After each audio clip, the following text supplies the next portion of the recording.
Hello everyone. Our lesson is about the kinds of poultry. So let us start. So what do you think if you hear the word poultry? So the first thing that comes into our mind is about chicken and turkey. So chicken and turkey. However, there are dozens of varieties of poultry ranging from squab to goose to duck and more. All of the different types of poultry can be organized into 4 categories: landfowl, waterfowl, game birds, and other poultry. So first, let us discuss what is landfowl. Domestic landfowl. Domestic landfowl are the domesticated birds that belong to the scientific order of galliforms. So when we say galliforms,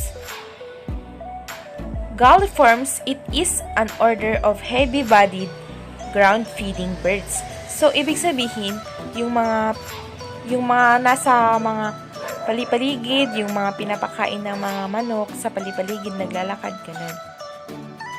Next, the most common variety of domestic landfowl is the chicken. So, alam naman natin na yung pinaka-common na domestic landfowl is the chicken. Nakikita lang natin siya sa mga palipaligid at saka which has been bred into several varieties both for its meat and eggs. Madami na ding ibang mga breed ang chicken, pati na rin ang mga egg nila. Meron yung organic na egg ng chicken at meron din yung unorganic na nilalagay sa oven ng mga eggs. And next, the turkey is a large domestic landfowl that is common in the cuisine of the Anglo-Saxon world, particularly as a holiday meal for Thanksgiving and Christmas. So, meron na din yung turkey ginagawa din na bestseller sa mga cuisine sa mga Anglo-Saxon, especially sa mga holidays, Christmas season, Christmas break, ganun. So next, domestic waterfowl.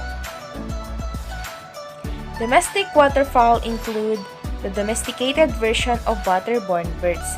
So ito naman yung mga nasa tubig na mga domestic waterfowl, yung mga tubig na poultry. Duck. Duck is one of the most common varieties of domestic waterfowl and is found in cuisines from around the world. So, yung duck, isa rin ito sa mga bestseller na meat sa buong mundo.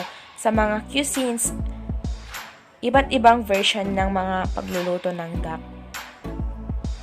The French dish duck a la orange combines the strong flavors of duck with several sweet flavors or orange, while the Chinese dish Peking duck is an elaborate multi-course meal made of duck including soup and mushu pancakes.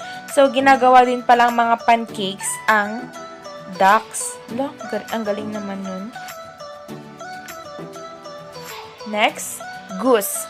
Goose is another commonly used type of domestic waterfowl and is typically served in a fashion similar to roast chicken or turkey. So, both duck and goose are used for the controversial product foie gras meat.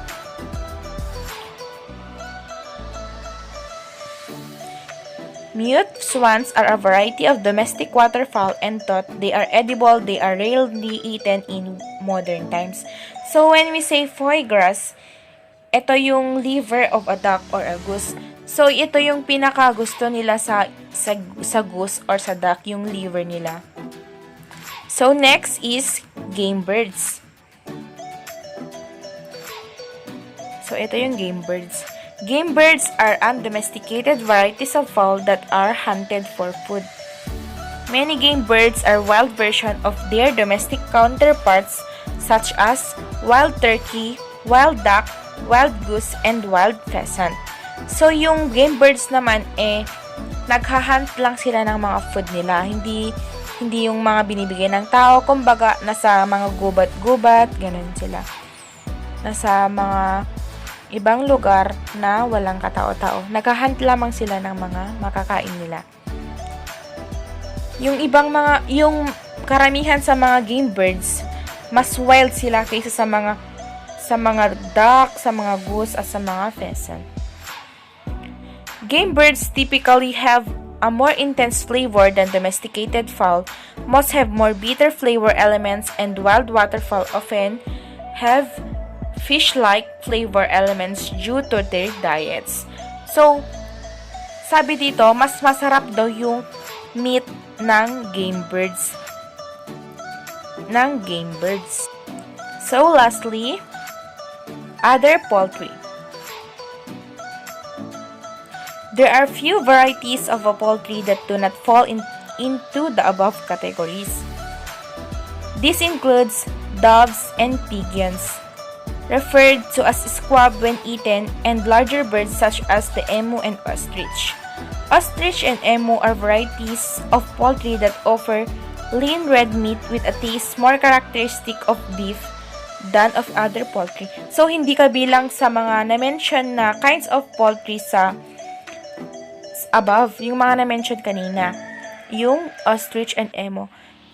Sa totoo lang, mas masarap yung karne ng ostrich kaysa sa mga ibang poultry, ibang poultries like chickens, duck, turkey, ganun.